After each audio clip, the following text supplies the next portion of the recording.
I had the idea, I think, the first time for Language and Skills after I went to the UK when I was 15, because I went to an English boarding school, and I had learned English before, and I had enjoyed it, and was fairly good at it, but no prodigy or anything like this. And then I went to the boarding school in the UK, and I realized, I couldn't speak. I was overwhelmed. And the way for me to really get into the language and learn a lot of it quite quickly was paying attention in history class. So we also had the normal language learning classes, but they were not as useful because there the topic was a language, and you felt self-conscious about using the language because it was a subject that you were learning. So you were checking yourself, am I saying it the right way? And all of those things, they really hinder you speaking naturally and feeling comfortable with it. So that was what I realized when we were in the history class, was I was focusing on what we were learning on the topic, and I more or less forgot about that we were learning it in English. So I think that experience, that always stuck with me, how well that worked, and I really managed to learn English well and to master it enough to survive in the boarding school after 3 or 4 months. So when I started teaching English later on, when I was in my 20s, I remember that experience, and I really saw how important it was that you were not self-conscious, and you were not speaking to speak, or you were not trying to be perfect in the way that you used the language, but you were just using it without that high level of self-consciousness. And that's what you do when you learn something in the language. You forget that you're actually learning it because you want to learn something that is presented in the language. So really that's the key, and it's the basis of what we do at Language and Skills. And for me it was interesting to learn later on, when I had already experimented with this and was finalizing the method, that there was in academia something that is called content-based instruction, which is exactly what we do with Language and Skills. I didn't know that existed.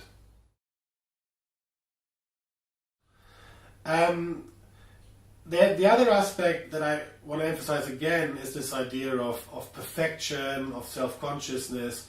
So very often you work with people and they come to you and say, I can speak, but I don't know my grammar, I know it's not perfect. So they feel that they will actually master the language when they master the grammar perfectly.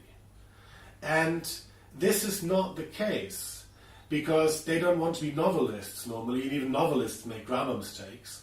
But they want to be able to communicate effectively, to want to master the language on a functional level, that they can, live in a globalized world and work as a professional in what is always now in an international setting.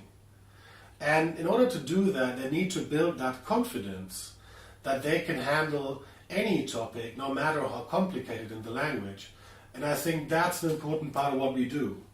We use topics which are, on the one hand, interesting, they're relevant. I think behavioral economics is a great example for that. And on the one hand, it has a fascinating, deeper question, which is, what is human nature? Are we rational or emotional? Are we both or neither?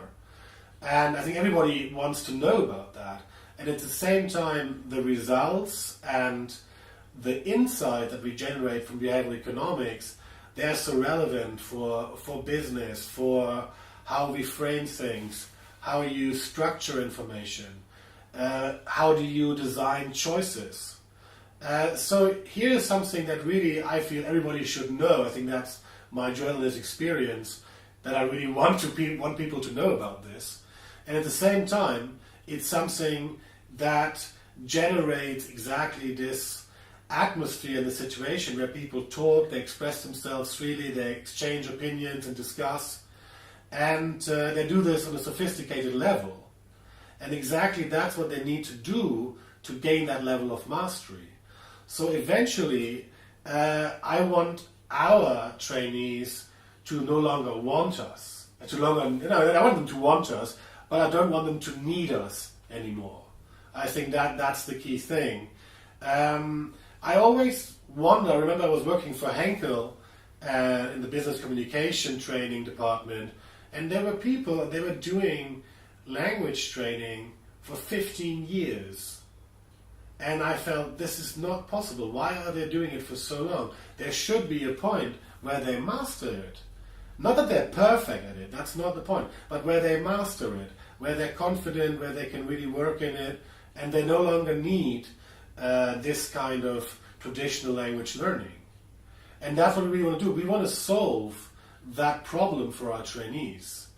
We want to get them to a level where they have a feeling of confidence, of mastery, and just focus on doing it, on speaking and communicating, and leaving behind this feeling of insecurity. Oh, am I saying it in the right way now? I should do more traditional language learning. I don't think they need that anymore. Yeah, so we can get to a level, and that doesn't, again, I need to stress it, I think, that doesn't mean that you're perfect. It's an illusion to think that you're perfect in any language. I think this is surprising to me when I hear people say, yeah, I know this guy and he speaks 8 languages perfectly. That cannot be true. So in your native language, you use a percentage of the vocab available. If I'm very generous, maybe 30, 40%, that's it. There is a wealth of vocabulary that you never heard about, all the fields that you're not familiar with on a day-to-day basis. You will not know about that very simply. And you also have to learn that in your native language. So native language is also something that you learn all your life. Language learning, by definition, is a lifelong learning process. And I think it's very important for people to understand that and approach the whole language learning process differently. To not seek perfection, but seek a level of confidence and mastery where you understand that perfection is not attainable and it's the wrong goal.